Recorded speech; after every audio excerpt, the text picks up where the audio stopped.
أعوذ بالله من الشيطان الرجيم. بسم الله الرحمن الرحيم. الحمد لله رب العالمين، والصلاة والسلام على أشرف الأنبياء والسيد المرسلين نبينا محمد وعلى آله وصحبه أجمعين. اللهم لا علم لنا إلا ما علمتنا إنك أنت العليم الحكيم، وتب علينا يا مولانا إنك أنت التواب الرحيم. رب اشرح لي صدري ويسر لي أمري واحلل عقدة من لساني يفقهوا قولي. وبعد. We give praise and thanks to Allah subhanahu wa ta'ala, for He is worthy of all praise, and we thank Him for His numerous favors and mercies that for which He has showered us, and we seek His mercy and forgiveness and guidance. Today, inshallah, we have an open floor for Q&A, inshallah, and we will continue our session, tafsir in the next session. Before we open up, I just want to remind everybody about the Mu'adh dinner. It's still on today. It's still on today at starting at 3. And as I mentioned, it's a worthy cause that everyone to support. And there's more than one way you can involve in the Mu'adh. You can contribute financially to it, and you can also participate in it either by volunteering to teach or to learn. So there are a number of basic skills that you can learn, computer skills and professional skills.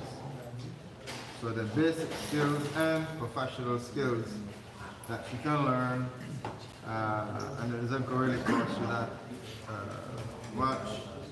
Just covering there's no real tuition fee as such.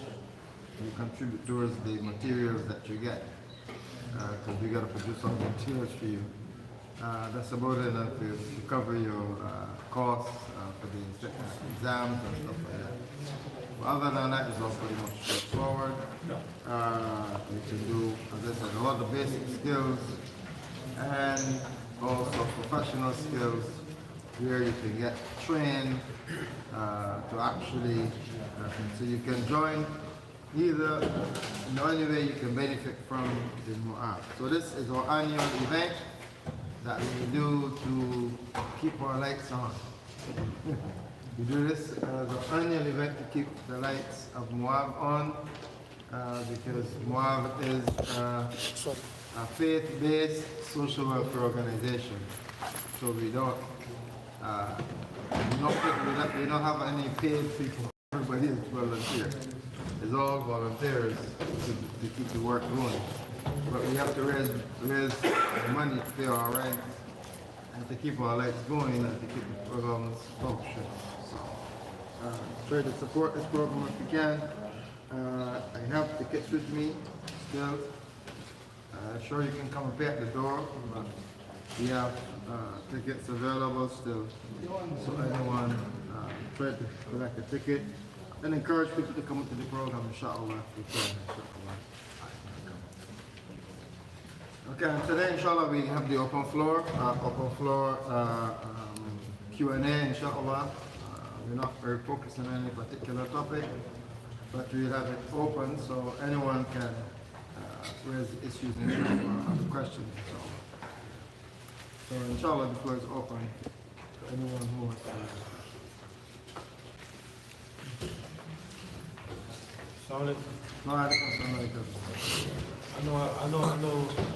I heard different dialects on this, but I just want you to put more emphasis on listening to music. As far as listening to music and entertainment. Music is, this is a long question, and there's so much, people wrote so much on the music. Music, like singing and stuff like that, there's nothing wrong in singing if what you're singing is good words singing and poetry and that kind of stuff there's nothing wrong with that. If you're doing it just with your voice, you know, a cappella is okay. As long as I said it is not something vulgar or something haram that you sing. Musical instruments is the thing, but not music from the point of a person singing or something like that. That is permissible. But musical instruments, there is a big question mark on musical instruments. The Hadith mentioned the wind and the string instruments, which are the major instruments that people use. Wind instruments and string instruments. And they were referred to as mizmar shaitan. You know, the instruments or the tools of shaitan that he uses to distract people from the remembrance of Allah subhanahu wa ta'ala. Because once you start getting into music, you can go into music, you can go on for a long time and you can miss Salah and you don't even, during that time you don't remember Allah 1 minute.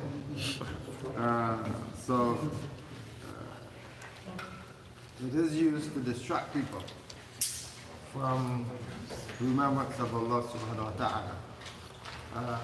So for that purpose, you know, for that reason you need to stay away from the musical instruments. The only instrument that the Prophet approved of was the daf, which was a small drum that they used at the time.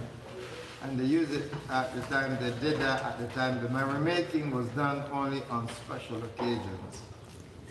Because life is serious, it's not about making merry. So merrymaking in Islam is permissible, it was encouraged. So at the Eid, the time of Eid, they did it on occasions to, you know, rejuvenate themselves. They'll sing and they'll play duff and stuff like that. But that was not like an everyday thing. Right? It was not an everyday thing that they would do that. But the duff was a small drum that they used. And it was acceptable. So using the voice and the drum, yes, you can make music for circumstances and situations like Eid. There's one specific incident where Umar came to visit the Prophet on Eid, the day of Eid, and some young girls were there with Aisha. Some young friends were there, and they were making merry. They were doing the, you know, singing and making merry. And Prophet Sallallahu Alaihi Wasallam, he came in and he went and lay down on his mattress in his corner where he slept. And he went to lay down, relax himself. And they came in, they saw the Prophet laying down, relaxing, and they were going on. And they got, you know, they got mad with them and they tried to, you know,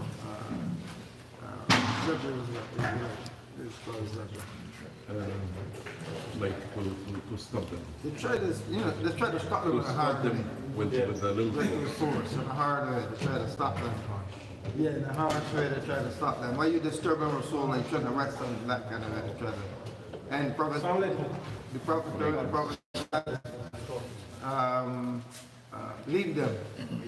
leave them alone. This is our day of happiness and enjoyment. This is the day of Eid. Let them enjoy themselves.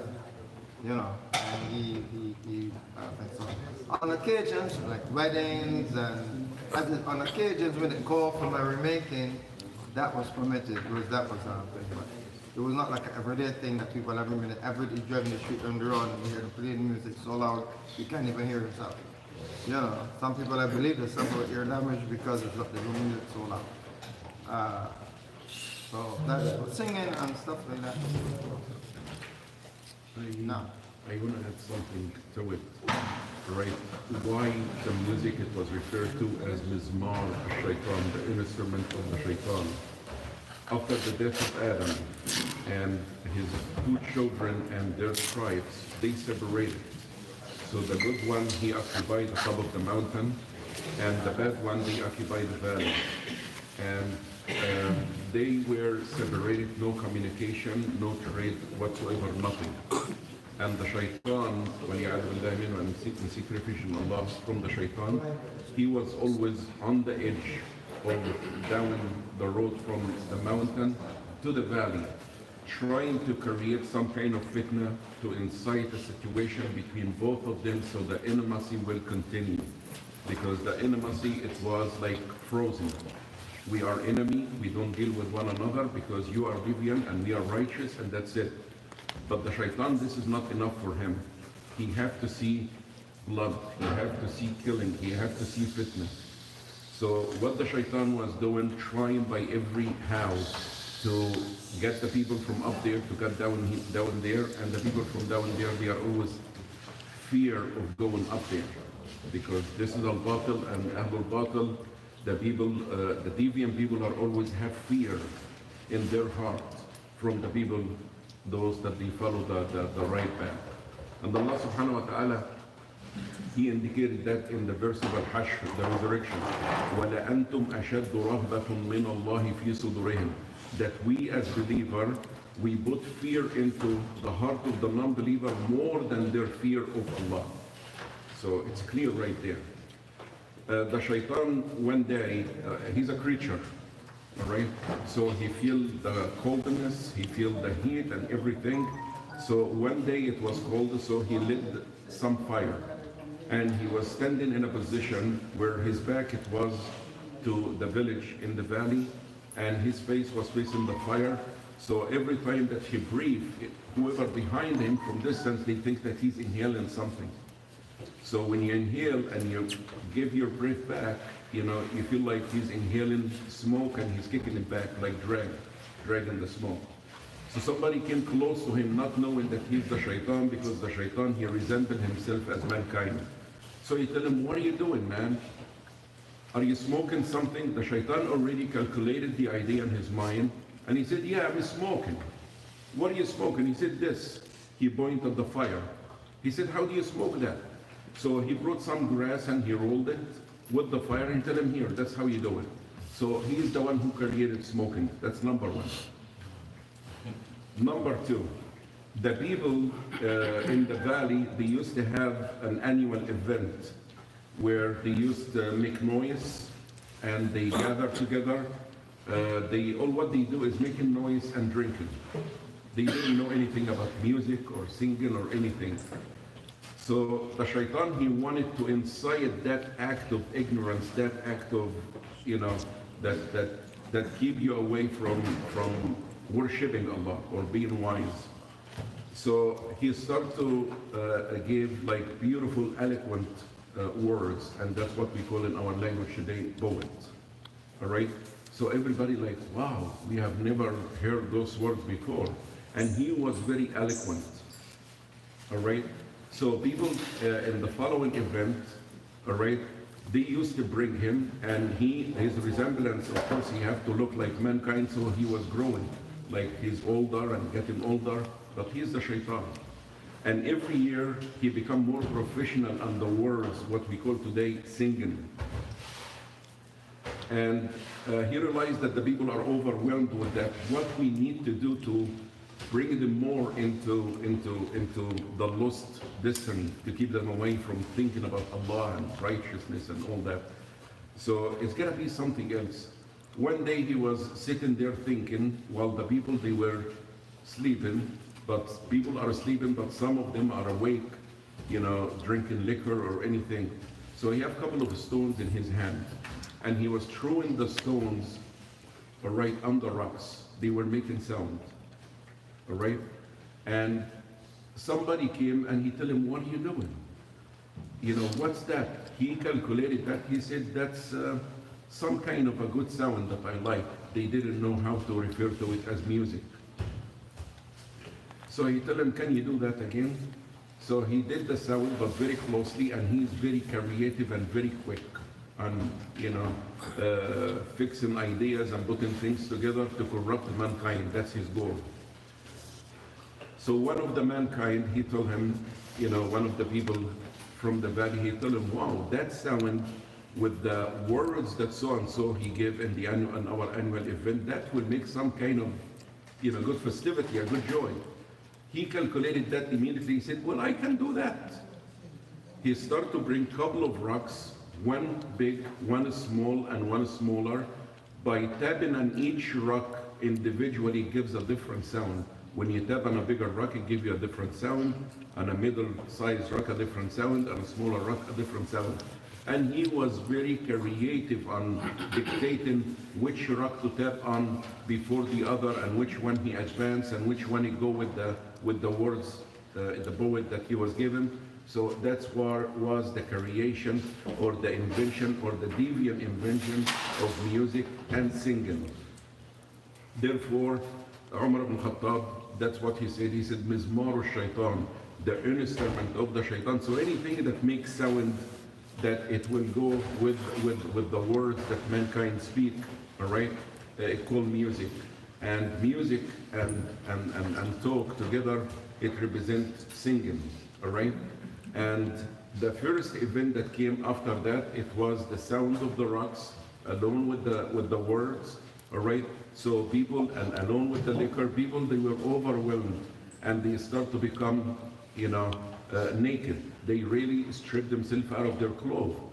And that's why Ibn Abbas, he referred to it in the ayah, that's what Allah meant, وَلَا تَبَرَّجْنَا تَبَرُّجَ الْجَاهِلِيَّةِ الْأُولَى.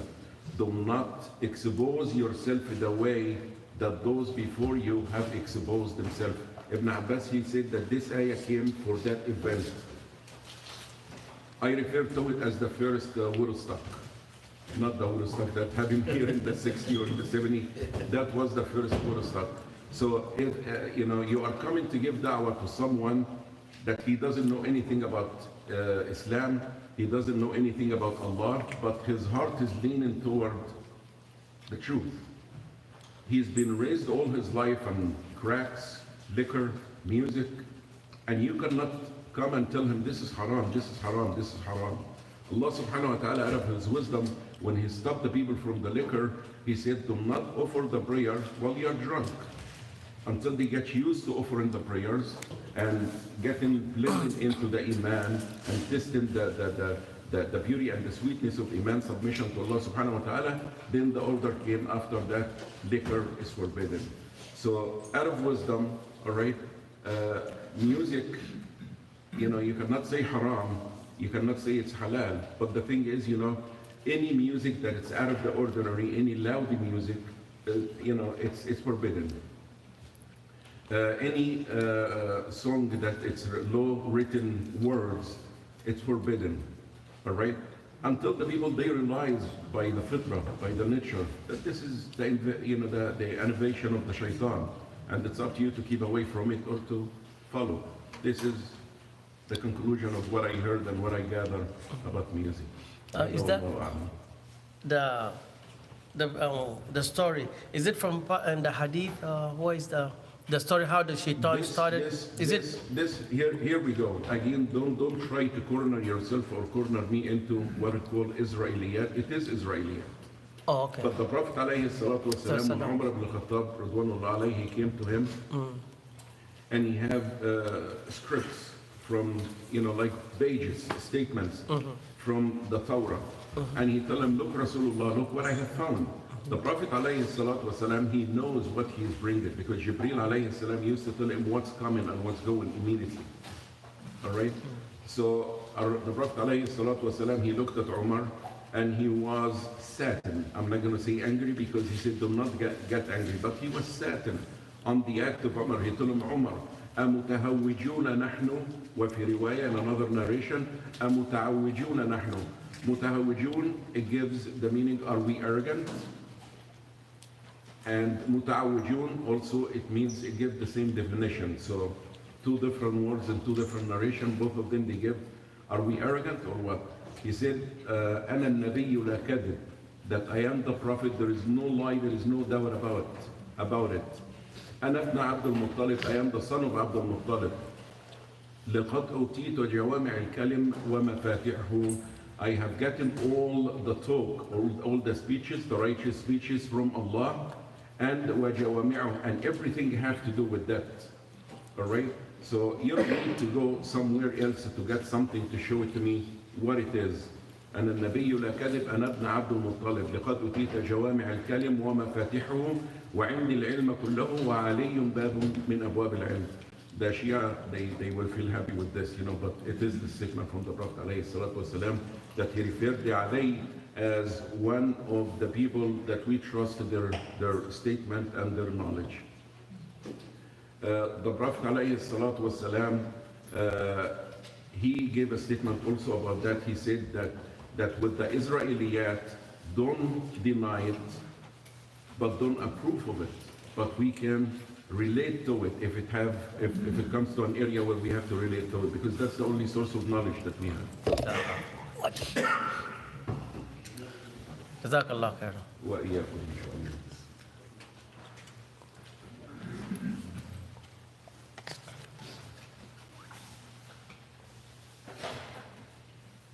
Yeah, floor is open.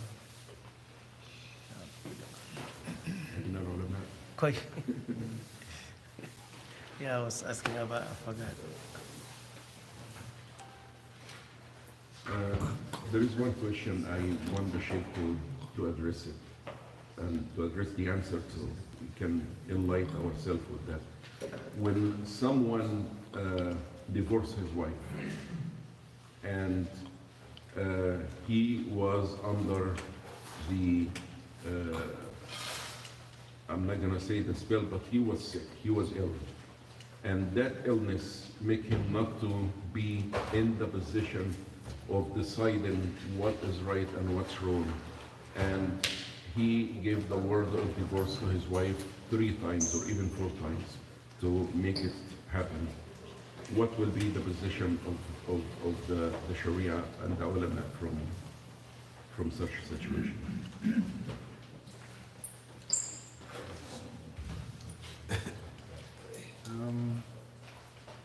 You know that the person you said the person is ill. How do you know what when you say the person is ill? The person is out of their mind, they're not in their full senses. They're not physically ill, they're mentally ill.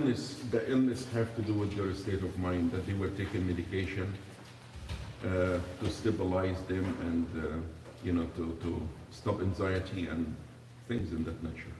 Yeah, but they know what they were saying, they know what they're saying.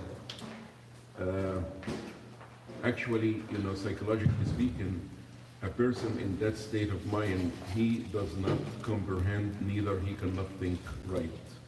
This is the opinion of the family of psychology. If a person is mentally ill to the point that they don't know what's going on, then they're not responsible. If they're mentally ill to the point that they do not know what they're saying or what they're doing, then they are not mukallaf. No. Right? That's the understanding of that. This is really what I want to hear from you.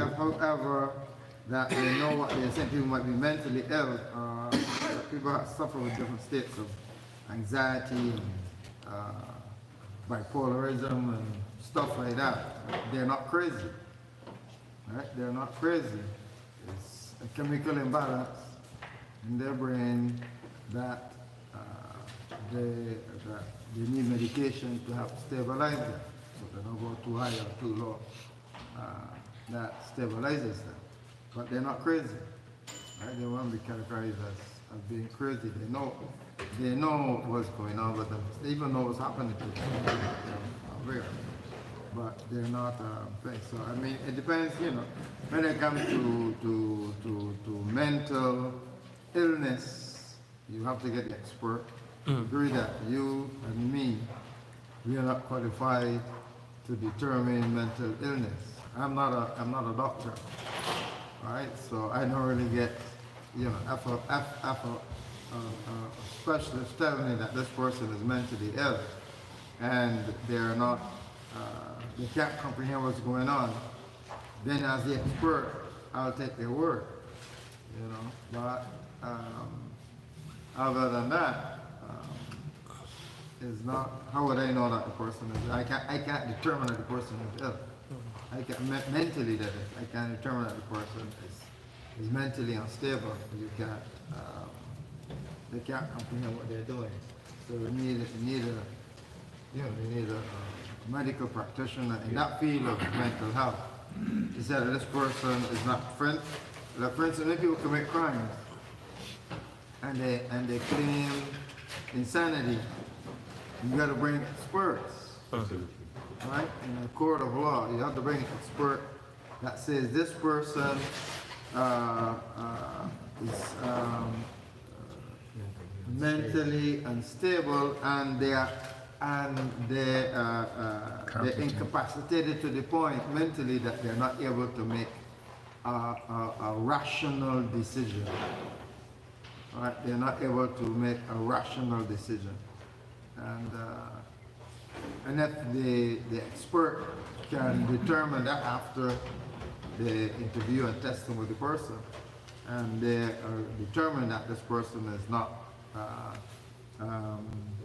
mentally fit to make a decision, then of course the case goes into another form of a thing. They put that person, if that person did something criminal, then they put them in a mental institution for criminally insane people, right? So then that's where they will go. They won't go into a regular jail because now they have to treat them and make them better because they were not responsible. You know, they're not treated as a criminal. They're treated for whatever illness they have, right? For whatever time it takes for them to be better. But as I said, that's a expert position. I mean, it's not me to say. But after it's established, yes, definitely. First, once the person is proven to be mentally unfit, the person is not considered mukallaf, he's not responsible. And in those cases, then of course, any decision that he or she might make is not valid, right? And so that would be the case. But if that is established, is the case with it. Otherwise, you know, as for me just to make a decision that well, this person is not mentally fit or so, I mean, that is not my area. But legal, but if it's established medically that that person is unfit, then you can vacate that decision that they make. But if the person knows what they were doing and they are conscious of it, they're able to well then that again, you know, you have to take their word now. Wouldn't that mentally unfit make this person not capable of marriage? Like, would we marry our daughters to a person that's mentally unfit? No, you wouldn't marry that That's what I'm saying, person. if No, he- even if he's- if that person was, look, if the person is mentally unfit, Right. I mean, the person was okay, No. and then they become mentally unfit. Right. Right, be it a male or female, and they're no longer able to function and fulfill their role, all right, as a wife or a husband. It is up to the one who is affected, you know, impacted by it, to either accept or to things, all right. In addition to that, what about if someone is like when it comes to obligations like prayer, ibadah, if the person end up not praying or lacking in religious duties, The same apply there if the individual is not mentally sound, right? As you said, if the person is not mentally sound, right? The person is incapacitated mentally, so they cannot actually make a decision, right? They're falling in they're gairu mukallaf, right? They're gairu mukallaf. They are not responsible. Then in cases like in that, they're not held accountable for anything. It's like a child.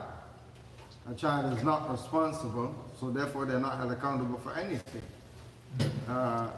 Because they are, so the same thing for a person who is mentally unfit. If the individual do not know what they're saying or what, you know, he's not considered responsible. That's the principle in Islam is takalluf. only the mukallaf, the one who has the capacity to be held accountable, is considered responsible in Islam.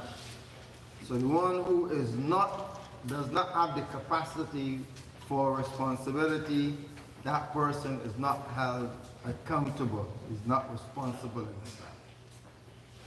Right? And this is general right across the board. That person is not considered. So that person is like a person, for instance, who they're not crazy, but they are mentally deficient or mentally challenged. Right? But they're not crazy. They're just mentally challenged or mentally deficient. Safi in Islam, in Arabic called Safi, Sufaha, plural. The Safi, the one who is mentally challenged. So they're not, they're not witty, they can't figure things out like that. That person is not held responsible in Islam. So they have to be a wali or wakil or who is going to be in charge to take care of their affairs and look out for them and take care of them and do what is necessary and make necessary decisions on their behalf. So you're not going to appoint them as, and give them a position of authority because they don't have the mental capacity for such responsibility, right? And it would be derelict of duty to put that kind of responsibility on a person who is incapable of carrying on the responsibility. Same thing with men. This is why it's not permissible for an individual to do anything that causes one to lose their mental capacity. So you're not allowed to drink or use drugs or any of those things because it makes you incapable of being responsible, carrying responsibility. That's what Allah says, La taqrabu salah wa antum sukara. Don't come to salah when you are intoxicated, because the intoxication, stops you from understanding or knowing what's going on. All right, so you can't do anything to induce incapacitation mentally. You have to protect, the intellect. There's one of the Islamic laws that protect the intellect. So a person is not allowed to drink because it incapacitates you mentally. Not only makes you physically ill, but it incapacitates you mentally. So drinking, smoking, anything that's going to cause one to lose that capacity, mental capacity is prohibited in Islam, it's haram in Islam. But an individual who, as I said, become ill mentally, and people can become mentally ill all the time for whatever situation that happens, if they become mentally ill to the point that they're not aware or they don't know what they're doing, right? Then they are not held accountable either. In this situation, like if the person, like if his mind be fogged, if he had intoxicants or something like that, he's still responsible for previously missed like prayers and stuff like that. So in this other case, not really. If the individual, not intoxication. Intoxication is haram. You're not supposed to make yourself incapable of doing it. So a person become drunk, drink or they smoke and they get high and then they miss their prayers, they still got to make other prayers because they become a sinner. First of all, they were disobedient in using those things to make them incapacitated, to incapacitate them, and then they committed sin by not performing the prayer at the time in the situation. So they got to make it up, yes. Or make tawbah to Allah subhanahu wa ta'ala for it, because it's a sin. And that's a completely different situation than an individual who are mentally unfit, and so like they didn't pray or whatever the case might be, they're not held accountable for that. Right? They're not held accountable because they were not, for the compliance requires responsibility, mental capacity to respond. And therefore they were not in that, so they're not held accountable. So they wouldn't have to make up prayers, if they become better and they want to make it up to them, but they're not required. Because they were sick, they were ill. Mentally, they didn't know what was going on. They have no idea what was going on. But there's not from taking drugs. This is Right. where they actually But the became mental mentally person is ill. like the person in a coma. The mental person, mental person, mentally ill person is treated like the person in a coma or something like that, where they weren't able of doing it. capable. Yeah, they're incapable of doing it. They're not responsible for what they're not accountable for what they were not able to be responsible for. Because accountability comes from responsibility. And if you're not responsible, then you're not going to be held accountable. So in that state of mental incapacity, it means you're not responsible. Right? So if you're not responsible, then you're not accountable. Right? You're not accountable. No. Elder people, just 1 second, elder people, they become, not all of them, but some of them, they become in a stage where they cannot decide for themselves. So especially the wealthy one, their kids and maybe their closest relative, they step in and they go to the court, obtaining a court order to ban them for deciding anything they have to do with their health or estate. So their relatives, those that they hold that court order, they are the custodian. They are the ones that they decide on their behalf. All right. But meanwhile, it's not that they can exercise everything else, but extreme decisions they gotta be decided by those that they have that court order. We'll leave the elder people alone for a bit because that happened because of what we refer to as some kind of depreciation or health deterioration or aging, all right? Getting back into some young people, all right? That's some kind of deficiency of the state of mind, all right? And we have referred to it, how the shaitan temper with that, and medicine have to be involved, spiritual aspects have to be involved also as well to repair the damage that have taken place in the brain. And we refer to that damage, or we explain that damage, that each cell in the brain is quilted with some kind of tissue. And those tissue have been deteriorated. So that deterioration, it stopped the contact between each cell and the other, all right? So it can create the proper performance, the actual healthy performance of the brain. So the medication that's being taken is to repair those tissues, all right? Therefore, those medications have a lot of strength and level of strength, high strength, the medium, and it depends on the situation. And therefore, they recommend to the patient, try not to get angry. Try not to take any decision on your behalf while you are experiencing the anxiety, all right? Therefore, if he have that statement from the doctor, all right, that's the license that he needs, all right, to forgive any decision that he have made while under the influence of the extreme anxiety. This is what I think, and that's what I know. Allahu A'lam. Well, when it comes to medical stuff like that, I depend on an expert as opposed to making decisions about that, because I'm not a psychologist, nor am I a psychiatrist. That's not my theme. That's my area. I don't deal with stuff outside of my area of expertise.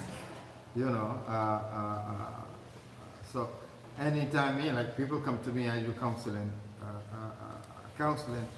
But if some person comes to me and I find that I realize that they need therapy and stuff like that, I don't try to do anything with that because that's not my area. I recommend a therapist for that. I don't go into areas that I'm not qualified to do. Right? So I know there's situations of mental health. Mental health is a real thing. I know some people don't believe there's anything, that there's no such thing as mental health. No, mental health is a real thing. I believe that. So I'm not gonna something where there's actual problem with mental health, I'm gonna recommend them to go to a specialist in that field. I recommend them to deal with that, a psychologist or psychiatrist or a therapist or clinical people, you know, because they're clinical. This is the clinical job. I'm not clinical, all right? So I'm not gonna try to get involved in that. I usually recommend that. I might recommend that that's for somebody to recommend. I recommend somebody for that, but I don't really get involved. I don't go down that road. All right, because it's the outside of my own field. Nah. I worked in mental health for years and was recommended and referred to 5 years ago to address the issues of the vets, PT, post-traumatic stress. Yeah. Mental health and racism is classified as a disease today, and it's overwhelming even to the psychiatrists because they never addressed the PhD situation from the beginning of the time of war. Psychologically, as an example, when you go to basic training, you come from the street, you're acting a normal person, but once you get in the military, you take the basic training, they disrupt your mind. So from that point on, your mind is totally disrupted. That's why they go into drugs and all this kind of stuff. We proved that over the period of time because now PTSD is classified as a problem from the time of war in itself, because when you do the claims and stuff with them, a lot of them don't understand how they went through a mood change, and some of them coming 50 years later to get their claims, and they done had 4 or 5 different marriages and relationships. So in that in itself, you start drinking, smoking, doing everything up under the sun, so you're not the same person you did. So now it's been classified now that it's a disease. So you're talking about from the beginning of war and the psychological period that men from time of war marrying 1 and 2 women at the same time because their mental state has changed, because they become physical. So it becomes a disease right now, and it's classified. War is trauma, I know. And the psychiatrists are having problems today because the ones that didn't look at it that way and address it that day, because it wasn't a national, it's an international issue now today. War in itself, the ones that come from war, it's not about nations. It had caused major divorce. It's the lowest divorce rate in the history of mankind today because of the wars that we've been having.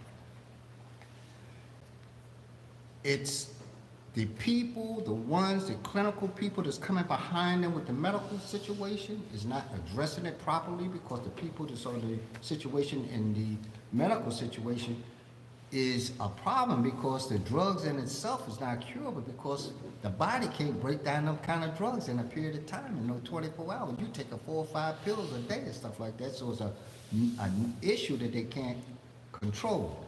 That's one point. The address of the problem religiously, if you read an understanding of what you're reading, takes you off of that. They say over a period of time, there's scriptural understanding is a healing aspect to that, knowing or unknowing, if you follow what the religion tells you to do. But it's a major clinical problem that the psychiatrists and everybody else is having today, because it's the first time in the history of mankind that they've been addressing. So, I got a question. Well, it's not really a question. I just want to ask what in this case, what really happens. A friend of mine, his grandfather asked at the day of burial that the mayat, he should be with no garland, no cotton, that he should be go the way he came. Mm-hmm. But unfortunately, the burial site was all rocks and sand. Mm-hmm. So they had to put the box in a concrete frame that they dropped the box in there. So, and then it's a rock that goes over it to cover it, and then the dirt or the sand and rocks all over. So in that case, they didn't have no opportunity of undressing, because normally in the tropical country or place that have dirt, they're able to go down in there and pull the cotton off of the cover. In this situation, they weren't able to do it.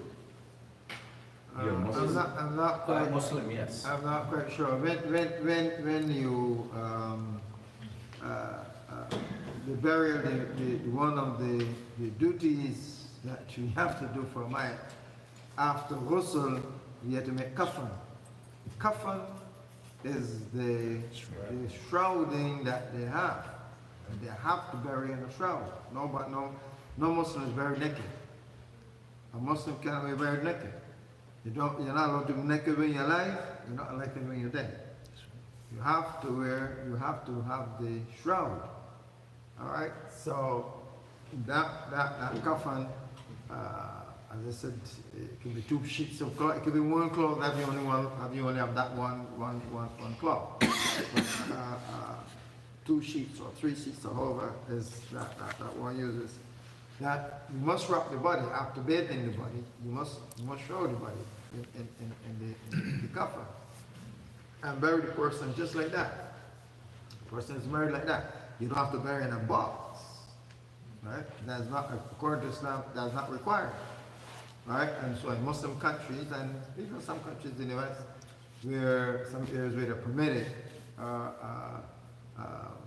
that you can they take the body out of the box and they put the body on the ground itself, right? Because of how the Muslims dig their grave, right? We either do the lahad or they do the shak. That is a niche in the wall of the grave, or a grave within a grave.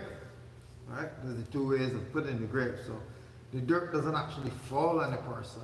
There is a space that you create in the grave, either on the side of the grave, right, or in the middle of the grave. All right. So there's a grave within a grave, or a niche within the wall of the grave that you place the body. So the person is not, the dirt does not actually sit on the person, but you put the body inside of there, and it's all in kafan. It's wrapped. It's wrapped. You put it in there, and it goes directly on the ground. If you're in a place where that permits, it's better to do that. That's the Islamic way of doing it, and some places do permit it. Even here in the States, it's permitted here in some places, not every place. There's some places where it's not permitted for the status, but because of certain conditions. For instance, where the water table is high, to put the body in there, be like put it in water, because the water is so high. So they require a box, you know, and in some cases, you know, they want something that's so that they can put there in this so the body is not, you know, in the water, right? They require a crypt and something. But some burial sites require a crypt besides the box. What you talking about? With a crypt that besides a box, and they do it not because of the dirt. They do it because they want to stabilize the land, right? Because in those places, they want the ground to be level like a garden, right? So like some cemeteries like Fairlawn Gardens and these different places, they want it look like a park. So they require you to do that crypt, because it stops the land. If you don't do it, the land sinks.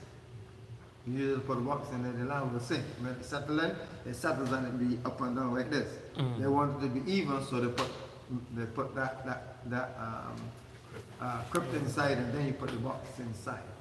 But not everybody, not every cemetery requires that, you know. So some you just put a box in. All right, you just can put the box in. But whatever the case might be, you're not allowed to undress the person. That is not, it's haram to undress that person. That person should be covered when you bury them. When you even make a ghusl, you can't even look at that. Much less to undress them, even when you put them in the grave. Right? That's not acceptable Islamic. Well, I was told that when they were preparing the mayat, that one of the brothers cut the cotton in a way that when Medicinal. they put him in the crib, They can- that he will able to undress him, because normally they pattern his rock and then Yes, strip so his they can, mask. so that they can open, they can Right. open it.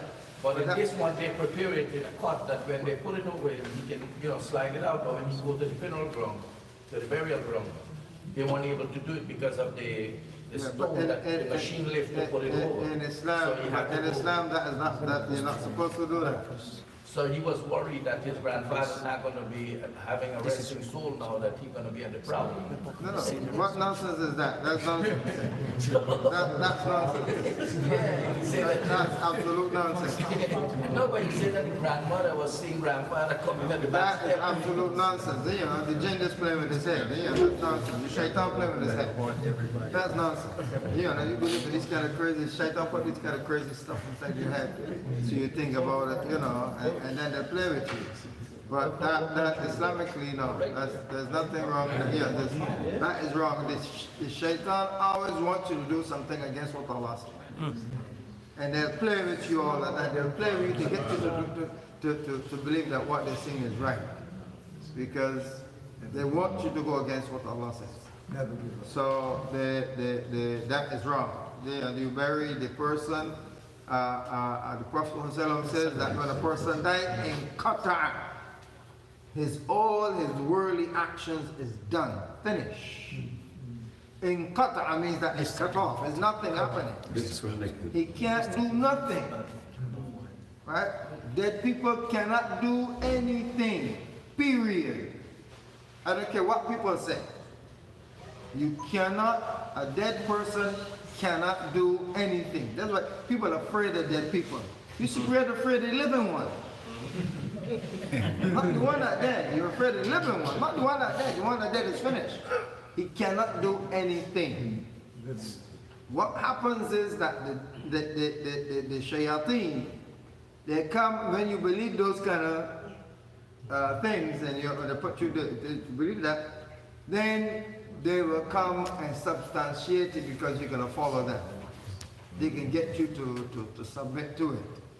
So yes, the shayateen can assume the form of people, right? So they can assume the form of people. So many people come and tell me, oh, you know, I saw my grandmother in the chair. Rocking. You know, that was not your grandmother. Your grandmother in the ground. She's going on, she's barzakh. She's going on to barzakh. You know, there's a barzakh. There's a barrier between this present life and the next. Right? There's a barrier. You cannot come back. It's like a one-way street. You cannot come back. So once you've gone, death is the door to the next life. Yep. Once you step in and you're going in there, that is, you not come back. So any activity you see that's being done in the name of that person on behalf of is the shaitan doing it. Is a shaitan doing it. It is not the person. Right? That person cannot come back. You might, based on the level of the spiritual world, yes, maybe in a dream you might be able to see that person in a dream or whatever. But that's a dream. That is because the spirits can meet. All right? But that's a dream. But in the waking and you see the person sitting there, that is not the person, that's the shaitan. You know, I mean, I've heard people come and talk to me and tell me, oh, you know, this lady, my grandmother, you know, and she comes, she's in the rocker, right? Or they will hear the rocker going, jump, jump, because in your mind, your mind, you sit and come and sit in your mind, and you got, so they hear the rocker, all of them, so everybody's scared to go and look at the rocker, rock. It's shaitan. Right? That's a shaitan. That's not the person. That person is going on to the barzakh. He's in the next world already. He's not here. He's not coming back.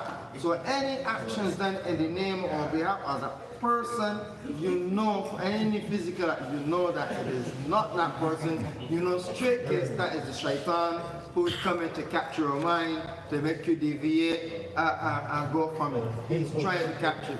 You know, you seek refuge with Allah subhanahu wa ta'ala, you know, and dismiss them. Right? You seek refuge with Allah and dismiss them. Get them out of there. That's it, you know.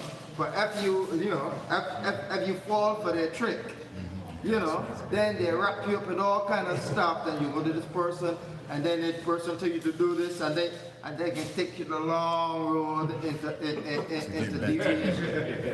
deviation. So don't give into that. No physical action can a dead person do. You cannot do no physical action. That is a fact. That is straightforward.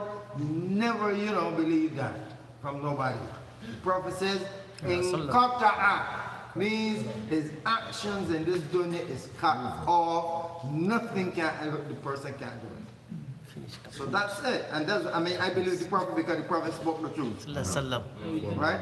He spoke the truth. And so that's my firm result. Any person come out, okay, I know what that is. I'll tell you what it is. I'll tell you what to do with it. Right? But not, because they're mischievous. The shayateen, they're mischievous. And they always try to distract you and make you follow something. So you just they're creatures, just like you. It's just that you can't see them. As Allah subhanahu wa ta'ala mentioned about them. He says, he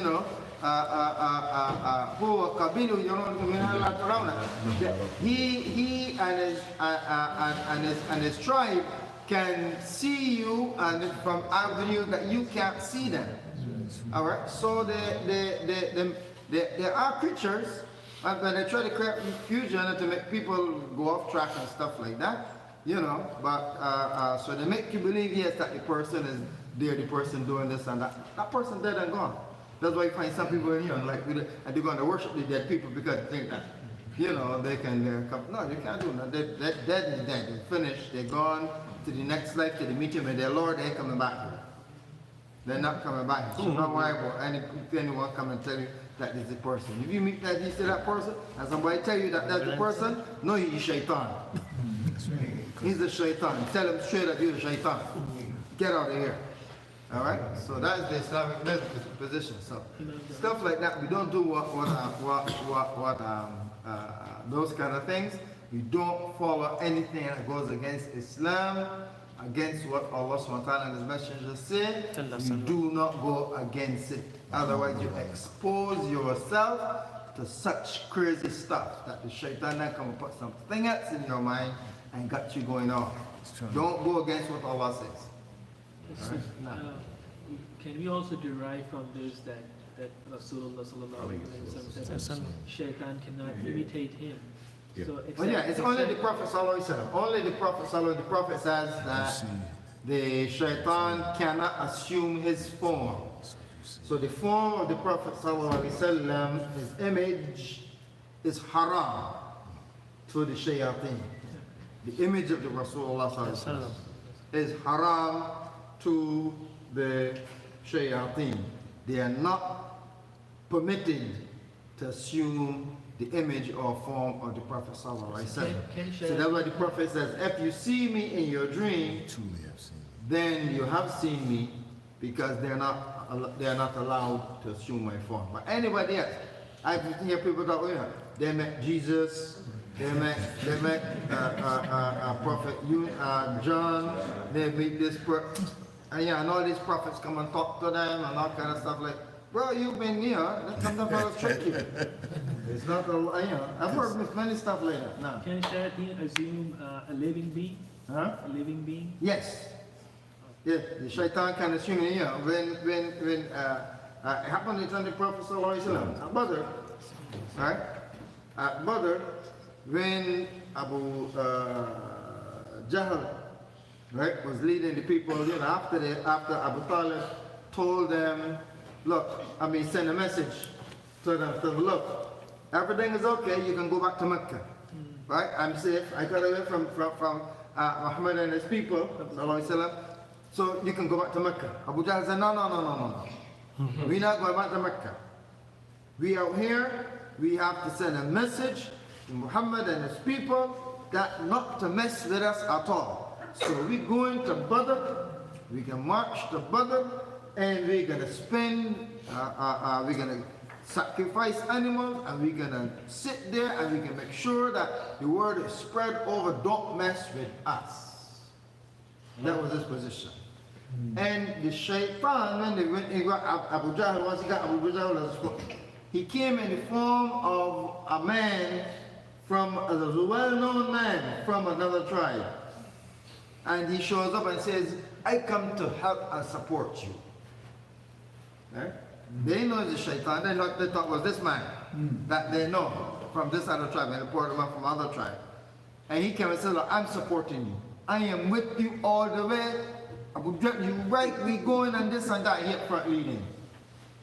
I'm with you, and he so the people going off. When they got near to Badr, he saw Jibril and Mikael coming out with the army, and he took off and he stopped moving back. But he said, in the normal he said, look, right here, I can see what you can't see. So let me go. And he got out of there. Right? And he left them there to face the music. But he was leading it, he led them into it. Right? So the shaitan, yes, can assume the form of people, and he did assume the form of that man, and led them into that story, and then he took off and left them, you know, to face the music, because he saw Jibreel coming out the head of an army.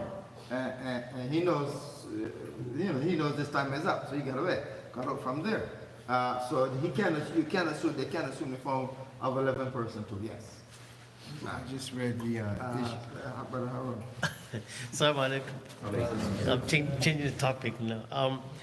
About Salah, which is our main. When a person is in Salah, how many times is he to raise his hand apart from the Takbiratul Ihram?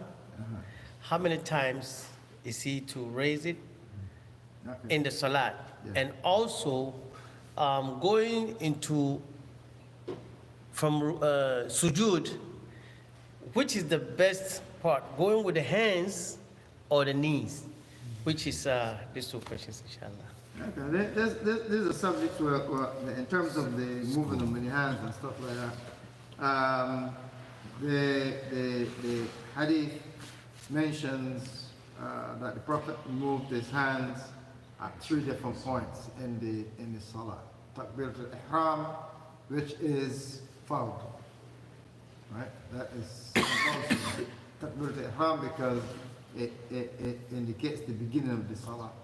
So Takbiratul Ihram, and then he made he raised his hands when he made the takbir for going to ruku. And he raised his hands when he came from ruku. Those are the 3 places that the Prophet ﷺ raised his hands in the Salah according to the authentic hadith. And there is the hadith that was presented by Sheikh Nasruddin Albani in his book, Prayer, You See Me Pray. He talks in terms of the going on to pray. That the Prophet ﷺ went down because the hadith mentions about not going on the Raqbah. The Raqbah is this, your knee, all right? And he interpret that, as I said, Allah knows best, that going on the hands is correct, as opposed to going to putting your knees down first. As it says, don't go as the camel goes, because the camel goes down on his knees. If you see the camel when he sit down, he goes down on his knees. But the camel's knees is on his front foot, not on his back, not his hind legs. The camel's knee is on his front foot. And this is how we interpret Allah subhanahu wa ta'ala, that this represents the hands in that, and going down with the hands first, and then the knees, as opposed to the knees and the hands. But Allah subhanahu wa ta'ala knows best. Maybe your sisters have any questions? Yeah, I mean, if your sister got questions, you all can ask questions too. Sure. what about the statement about, I just read yesterday, they said, don't fear death, because death is like a seed in the afterlife. When you you should love the exception of death because the law already planned when it's going to be, and it's just like a seed. And all that, and the decomposition of that is different elements that Allah sent to the body to make it break down. And He used an example of a seed that comes from a tree. When you plant it and put it in the earth, that's the same concept of death. And it regenerates, it grows again. So when you go in your death, you're preparing yourself to go to the afterlife, and we shouldn't fear that. Well, death is nothing to fear, really. I mean, yeah, I mean, the point of people fear death because you don't know. It's the unknown, and people are always naturally scared of the unknown. All right? People are actually scared, most people are scared of the unknown. And death takes you into the unknown. So that's where people might fear. But fearing death to the point that, like if, you think it's a calamity. Death is inevitable. You're going to die whether you fear it or you don't fear it. You're going to die. So it's better to embrace the reality that you're going to die and prepare yourself for it. So you're not taken by surprise or anything like that because you expect it. All right? So embracing that concept of death and belief in that. I mean, every day I think of death. All right? I think of death every day. Because I don't know what's going to happen. So you're always mentally prepared, always, and you think about it. You don't have it today, you don't have it tomorrow, Allah knows the best. So thinking of death and being prepared for death and embrace it is not morbid. People consider that a sense of morbidity, but it's not morbid. That's being realistic. You're going to die. So being scared and not want to die and all that kind of stuff is not practical. It's not sensible. You must prepare your mind and for that, you understand, because death is an inevitability that you are certain of. Everybody, kullu nafsin dha'iqatul maut. Every soul will taste of death. That's a reality. So I mean, that's how it is. The Prophet ﷺ, there is an authentic hadith for that. In particular, he said, "Idkuru hadim al-ladhat." In another narration, "Idkuru hadim al-ladhat." Hadim with dal, D, and hadim, dal. فقيل وما هادم أو هادم. Hadim is the destroyer, and hadim is the victorious over death. What is the destroyer or the victorious over the joy? He said al-maut. اذكروا هادم اللذات. Always remind yourself with what destroy is the joy. What destroy the joys of you. He said, what's that, Rasulullah? He said al-maut. All right? In another statement, al-maut, it is the time of the meeting with Allah. من كره لقاء الله فكره الله لقاءه. Whoever resents or decline or dislike the meeting with Allah, meaning resenting them, Allah will decline and resent your meeting. So as a Muslim, we always have to think about that because it's something that can happen. There is no age that can determine that, neither health, neither wealth. It can come to any one of us right here, right now.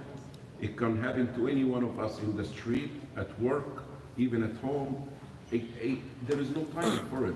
For by having your state of mind, remembering that you are going to be held accountable when you cross that line, all right, when you go to the other side, all right, so it will make you focus on every action that you commit because you're going to be held accountable. So that is something that we should keep in mind. We shouldn't really, keep our mind away from it. Yeah, you should embrace it. First, somebody had asked. No? Did you or I was done with? Shouldn't the same thing be applied to adversity because everything goes in the qadr of Allah? Well, I mean, life, Allah SWT says, إِنَّ مَعَ الْعُسْرِ يُسْرًا. That's the principle of life. There's up and there's down. There's good and there's bad. Life is like that. There's a lot of wheels, Yeah, everything to have. so, you know, and Allah subhanahu wa ta'ala says, we can try you with good and bad as a trial, you know, fitnatan atasbirun, will you then be patient? So, I mean, good and bad comes, right? And the good and the bad, and the Prophet mentioned in the hadith. So it's not really what comes your way, whether it be good or bad, right? Whether it be goodness, you know, bounty or adversity. It doesn't really matter. It's not what comes to you, it's how you react to it that is important, right? How you react to it is important. If you react to it in the right manner, it becomes a benefit. That's right. And that's what the Prophet ﷺ mentioned, Ajaban Amr al-Mu'min, strange indeed are the affairs of the true believer. وَلَا يَكُنَ إِلَّا لِلْمُؤْمِنِ. And this is only in the case of the true believer. إِذَا أَصَابَتْهُ سَرَّاء شَكْرًا. You know, if good comes his way, he is thankful. Give thanks to Allah subhanahu wa ta'ala, وَكَانَ خَيْرًا لَهُ, and this is good for him because Allah rewards thankfulness. Allah yuhibbu shakirin. Allah loves people to show gratitude. So Allah rewards your gratitude and thankfulness. When أَصَابَهُ ضَرَّاء صَبْرًا وَكَانَ خَيْرًا لَهُ, and if any harm or the challenge or difficulty comes his way, sabr, he's patient, وَكَانَ خَيْرًا لَهُ, and this is also good for him because Allah subhanahu wa ta'ala ma'a sabirin. Allah subhanahu wa ta'ala the patient one. So patience and gratefulness Allah rewards. And there's, you know, so when there's bad, be patient. When there's good, be thankful, and Allah subhanahu wa ta'ala rewards right through. So it doesn't matter what comes your way, we can benefit from it. You know, as I said, and this is the most what's the right word, you know, the best statement of positivism you can imagine. That is positive, being positive. The believer is a positive person. Exactly. He's never negative. Optimistic. Always optimistic. The true believer is the ultimate optimist. Always he's optimistic. It doesn't matter, he doesn't like anything. Because he's always say it right. Yeah, you throw him a lemon, he'll make some lemonade. All right? He's not going to get down because, you know, he can always turn it into something good. That is the true believer because we are optimistic. We always know that Allah subhanahu wa ta'ala can do. We know we worshiping the Lord who has power. We are worshiping the Lord who has power. So you should never feel helpless in the face of whatever challenge facing you, or you know you are helpless. You don't have the power, but the one you worship has. Then put your trust in him. Put your trust in the one who is ever living and he doesn't die. You put your trust in Allah subhanahu wa ta'ala because you know you can't handle it, but he can. Jalla Jalala. All right, he can. So put your trust in Allah. So two questions. When it comes to divorce, and when there are children involved, what is the financial obligation of the father towards the children? And like child support or living in Islam and in this country. The second question is if the father doesn't have any earning, not working, so how one can go about this? In terms of children, the father is responsible for the children. Financially, father is responsible for the children, so he has to do whatever he needs to do to make sure he takes care of his children. Right? The father is responsible for the child. It's only if you know, he's not, you know, even if he's not out there, he's not able, it does not remove his responsibility on that. That responsibility is on him. Whether he do it or he doesn't do it, right, it does not remove the responsibility, right? The responsibility for maintenance of a child devolves on the shoulders of the father. Both in Islam and in the law of the land.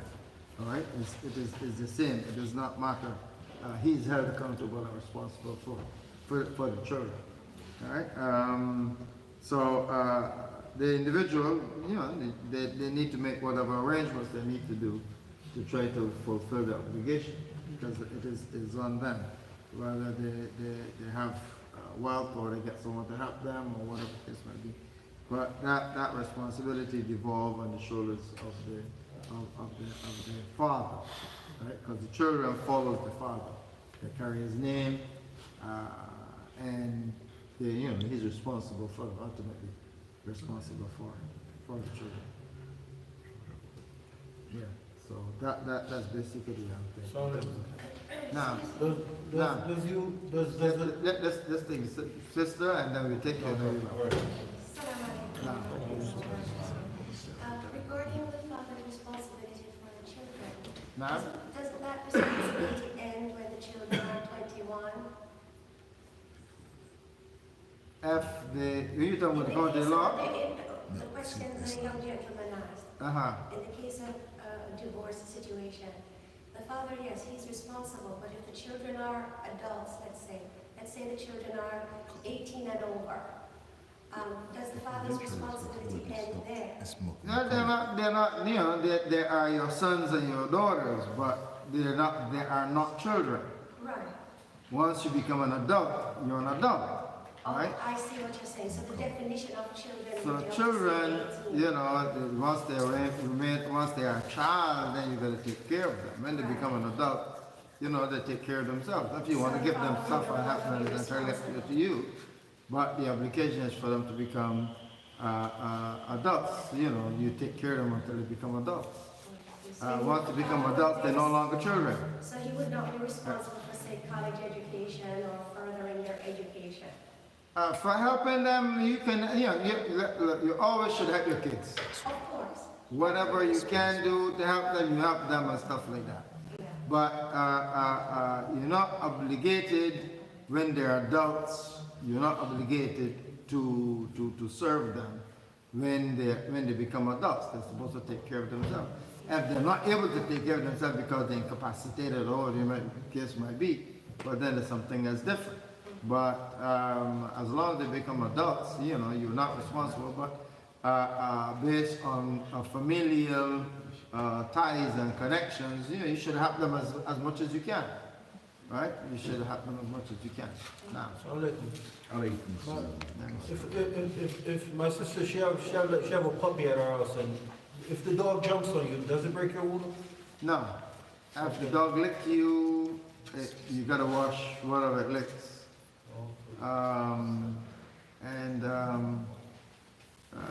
Keeping a dog in your house without reason is not good. Yeah. All right, it's not good to keep a dog in your house without reason. Like he's a seeing eye dog, a dog that helps you get around, stuff like that. It's a trained dog to serve you, then it is okay. But if it's not a trained dog to serve you, to help you get around and what have you, then you shouldn't have a dog in your house, because we don't keep a dog is not a pet.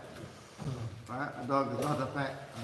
A dog, you can only have a service dog. Right? Islam only permits a service dog, a dog that is trained to serve you for some special need special need dogs.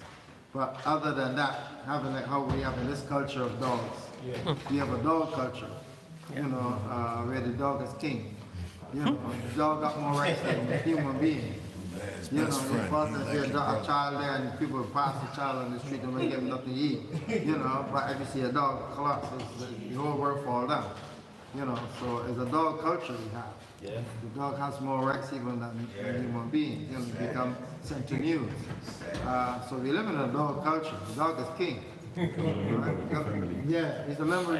Plus he's man's best friend too. He's not just, he's not, he becomes a member of the family, people talk about the dog, my baby, and my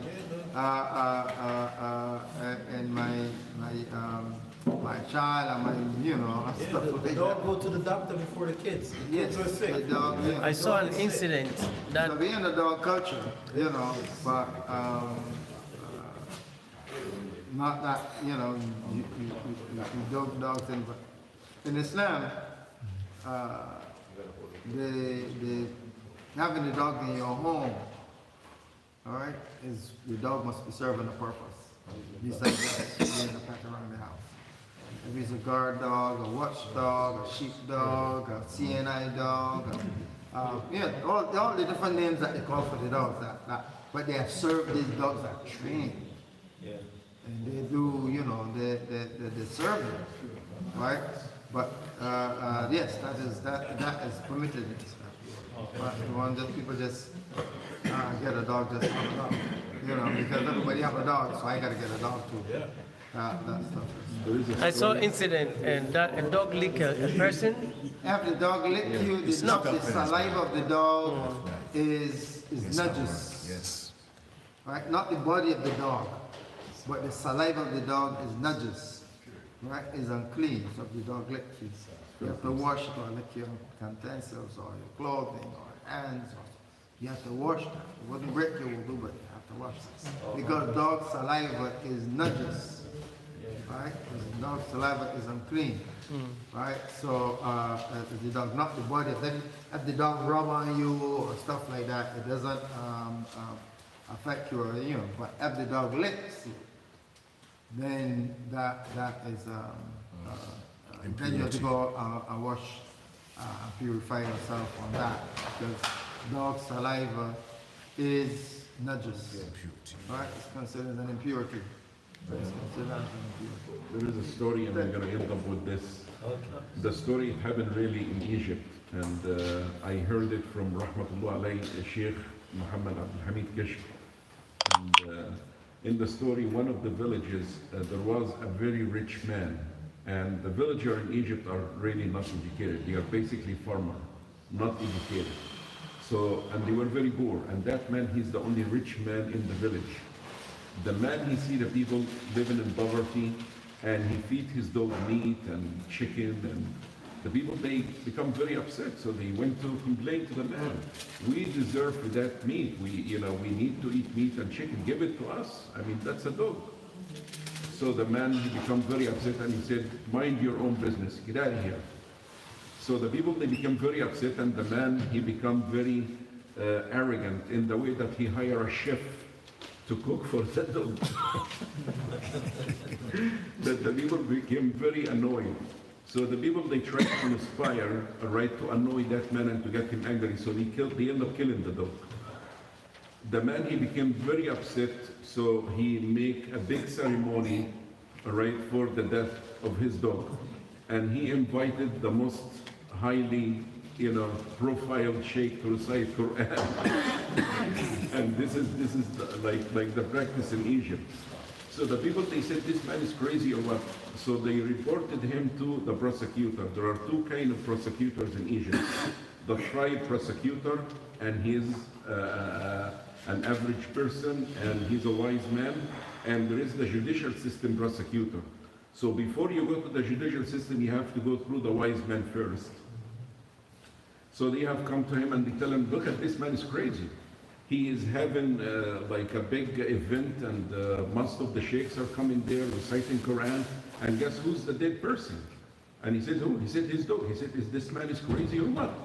So let's go over there, and they encourage the man, let's go get a court order to take the wealth, because we need that for our well-being, And that tribe prosecutor, he went and he told him, what is going on here? He told him, Sheikh, I gotta tell you something, This is my dog, and the dog, he was very wealthy, and I am the custodian of the wealth.